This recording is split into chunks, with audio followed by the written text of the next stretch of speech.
So today we'll be starting with the next module on core Java, and we'll be writing your first Java program. First of all, we'll be setting up the environment so that you can run your Java application, and then we'll be writing your first Java program. So for setting up the environment, what you need to do is you need to download JDK from Oracle's site. So let me open that site once.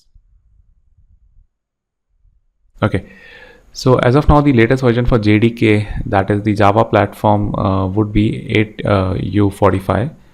So you can download that. Once you download and click on the installation part, you'll be getting a directory JDK 1.8.0_45. Okay, so in that directory, this is your bin label, bin folder, and here your java.exe would be located.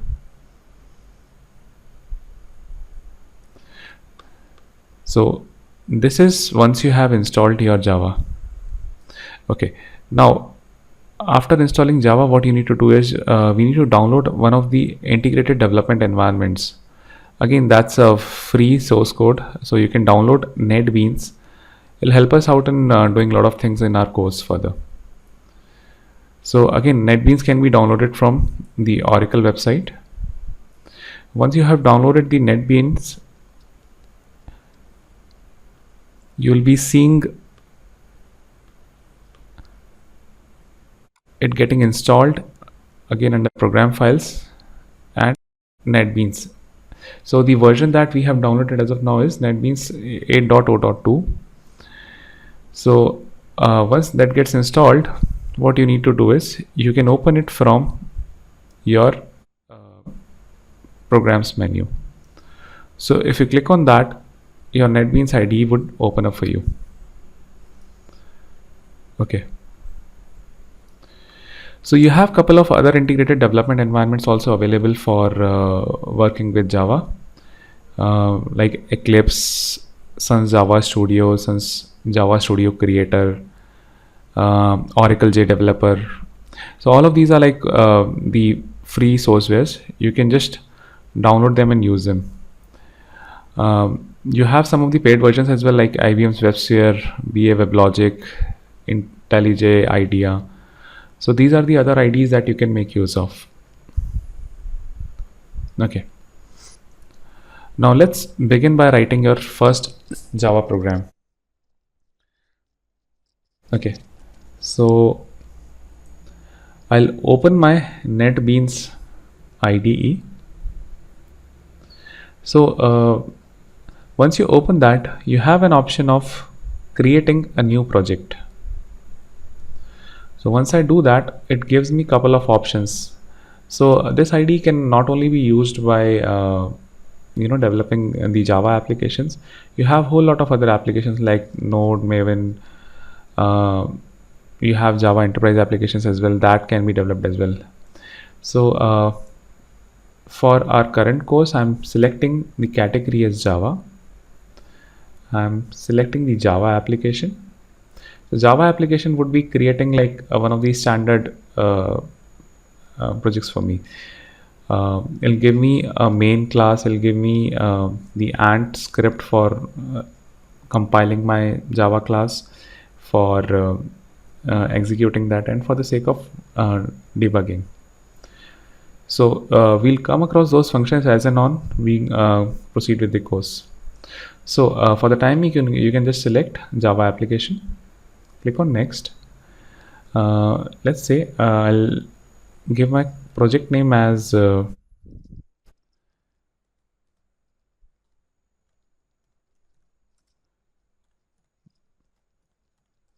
my first project, and I'm giving the so here I need to specify my main class.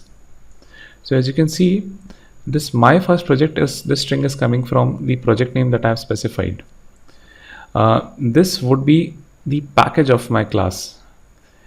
I'll be explaining you in some time what package means, but For the time being, assume that whatever information I have given here, it gets copied over as a package. Now, I'll change my main class's name. I'll just say that it is my first Java program. Okay.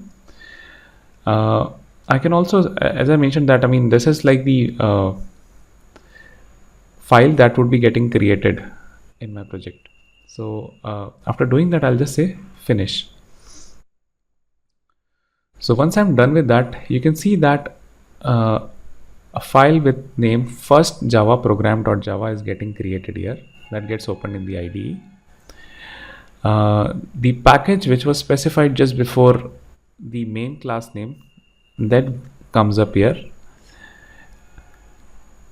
I get a class. The name of the class is same as first java program.java. So this gets its name from there. I get a public static void main function. So let me just add some code here. So what we'll do is we'll run this particular Java file first of all, and then we'll go through each of the different parts which are mentioned in this Java file. So just mention.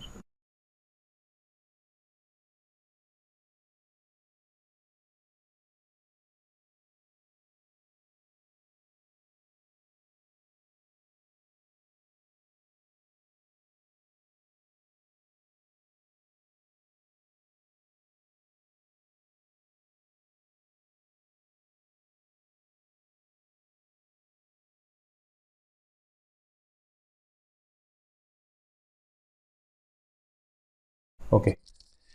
So what I've done here is I have given a line saying that this is my first Java program, and this line would be getting printed. Okay, so let us now compile our project. So for doing that, we need to go to run. We need to say build my project. Okay, so that way all the files that are written inside this project, those would get compiled. Another way, if we just need to compile our file, that is the first Java program, we have an option of doing compile file. The shortcut key of that would be F9. So let's do that. So the program has been compiled. I did not see any of the errors coming here. Okay, so let me now go and run the program. So I'll just right click and say run file. You can see the shortcut key from here. It would be shift plus F6. Okay, so now you can see the output that is coming out of my program. You would see that it is my first Java program, the string that we have given here, and the option says build is successful. Okay, now let's add some string to this argument. Let us say that okay,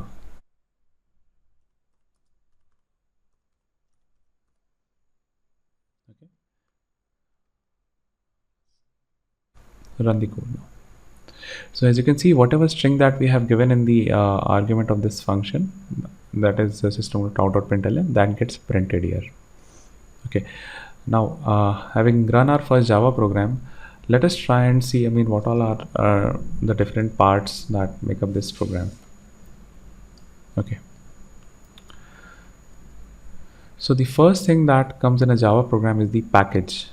So as you can see, this package is the first line that should be coming in the Java program. For the timing, just ignore these comments here. I'll come to this section in a while. So that should be the first line of my Java file, in case it is present with a caveat. So basically what this particular thing means is that my Java file would be written under this directory. So if you open the files menu from the IDE, you would see that my first project folder is having this first Java program.java file, and after compilation, a class file of every Java file gets created. that comes again under the folder my first project. So this is the specific meaning of my first project. Okay, now let us say that if I want to uh, see how this thing works, let me just try and create another file. Okay, so this, I'll just say my file name would be say package demo. Okay, I'm creating that in the same project, but for this my the package name, I'll just select uh, another name. I'll just append demo to the package name. Okay, so as you can see, as in when I'm appending this demo string to the package, the source automatically contains another folder which is given by demo. So let me just quickly create this package demo file. So now you can see that the package name has been modified. Now it comes as my first project.demo. The class name that I gave was package demo, and this is the same name as the Java file. And here in the source, you can see that under my first project, another folder known as demo got created, and that is having this package demo.java file. Once we have created, you can see, I mean, even the demo, the classes folder, the class file for this package demo is getting created in a demo. So this is what the significance of the package is. It helps you organize your code under different directory structures. And as we'll be coming, in the due duration of our course, it plays a very important role in the access modifiers as well. So we'll come to that in the later part. Okay. So next thing is, what are the contents of the Java program is the comment.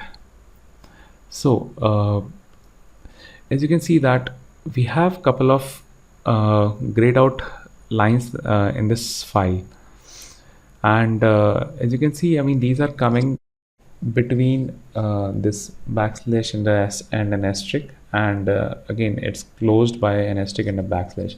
So this is how we write multi-line comments. Now what a comment is, it's like one of the lines in a program which the compiler ignores. It's for the sake of the maintenance of the program that you write these comments.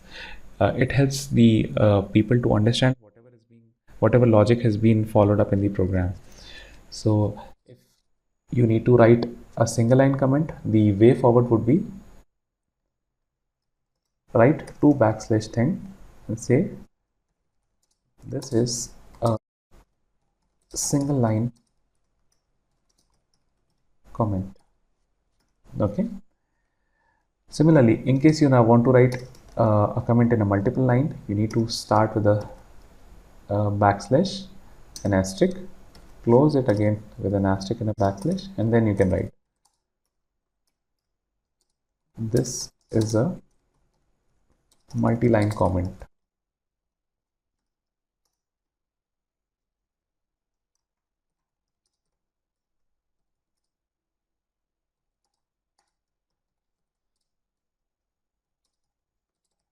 Again, this is a multi-line comment.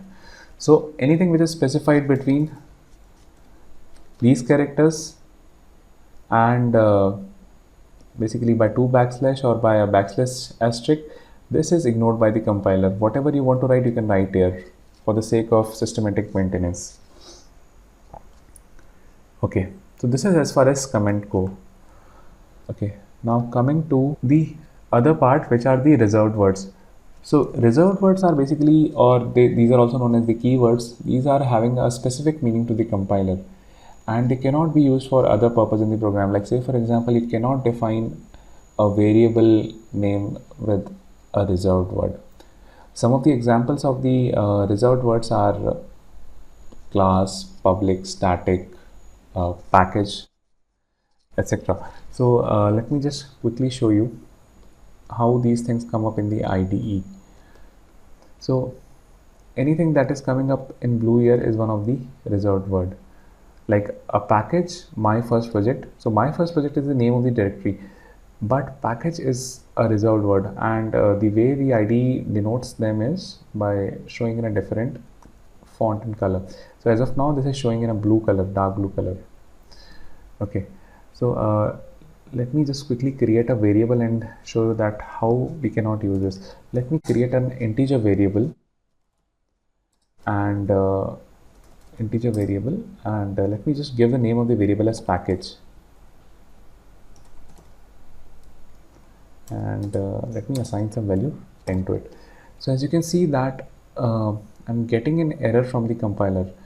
This is because I've used a keyword, as in when I replace it, like if I just replace it with some varchar, the error stops coming from here. So one should not be using, as I mentioned, keyword should not be used for any of the variables or any other purpose. A compiler treats them differently, so that we need to make sure.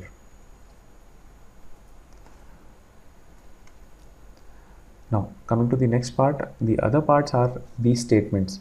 So what are statements? They basically represent an action or a sequence of action. Like say for example, when I'm printing in my class as system.out.println with say hello beans, this is one of the actions. So basically whatever string I give in the system.out.println function, it prints that string on the console. Okay, and these statements, they always end with a semicolon. Okay, let us take an example of what a statement is in our program. So this is the line that we have written. This is one of these statement. System.out.println, my first Java program is awesome. So this console output is an action that this function performs. Okay, so that is the reason, I mean, it's called a statement. It is followed by a semicolon. The statement could be like again, this is one of the other statement. So what it does is it declares an integer variable and it assigns a value 10 to it. So it is an assignment statement. Okay, other part of the program is a block. So basically anything which is coming under this pair of braces, this represents a block of code. So let's say for example, in this public static void main function that we have written, the system.out.println hello beans. So anything that is coming under these curly braces, this would be known as a block. So here in this piece of code, if you select the opening curly brace, the closing one would be highlighted in this ID, and anything written in between, this would be a block of code. Okay, now I can just also write this block of code. So what I can just do here is I can say that int var2 is equals to pen and system.out.println my first block. So again, this would be considered as a block. Now if we just run this program, so you can see in the output you get my first Java program is awesome and my first block, this gets printed. So again, anything enclosed in between these curly braces, this would be another block. Now the other thing that we see in the Java program is the class. So what is a class? Class basically represents the blueprint of all the objects. So it basically tells you that this should be the skeleton of all the objects that are getting formed. Okay, let us see what is there in the example that we have created. So the class name of this Java program is first Java program. Now whenever you write a Java program, you can have n number of classes inside your Java file, but whatever class has been declared public, that name should be matching with the .java file. So let me just take an example. Let me just say that this first Java program, create another file class. So let's say that the class name is class test, another class.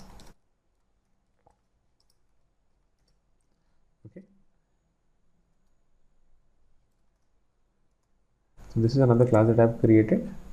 So if you see, if I try to compile or run it, everything would be getting compiled properly. Okay, this test another class is also getting created. But if I try to add the public reserved keyword to it, so it'll throw me some issue saying that this class is public and it should be declared in a file named test another class.java.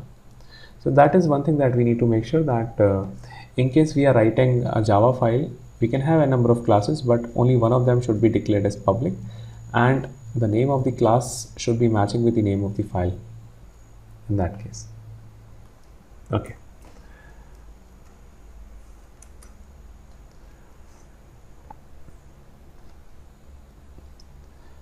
The other parts of the Java program are the methods. So methods are nothing but the function call for performing some specific operation, and they take some input and they return an output.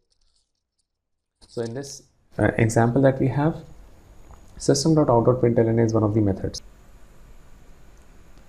Okay, so here system.out.println method, it is taking my first block string as an input parameter, and the output is it prints whatever is given in the input parameter onto the console. We have a public static void main method defined. Okay, let me just remove the comments, kind of easier for us to read.